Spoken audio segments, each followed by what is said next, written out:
Moko kuom jodito e riwruok mar Azimio la Umoja One Kenya osingo telo ne jopiny e kwedo okang' mar piny owacho keto itim chik mar omenda ma higa 2023-2024 kotelnegi kod Gavana ma Siaya James Orengo kod jaod bura ma Rarieda Otiende Amollo. Jotelogo koni gidhi bago ng'anyo mar nyiso sirkal dwaro mar jopiny e kindeni mangima medo ridore kendo nengo mwandu medo mana idho ka giloso e kinde alama e kanisa mar St. Paul's Lehanda e kar chung' od bura magem gikoni en gimalit ni piny owacho ng'ado atamalo 1.5 mar osach jopiny ni dhi gedo mag udi kinde ni mangima medo mana ridore.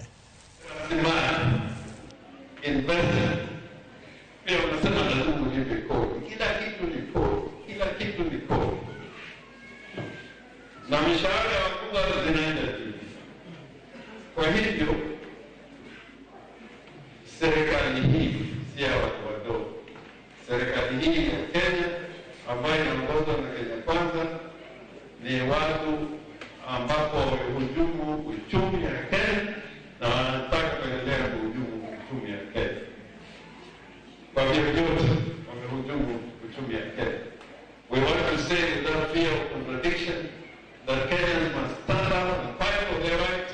I'm already leading a team of lawyers in court, and we are reporting on Tuesday.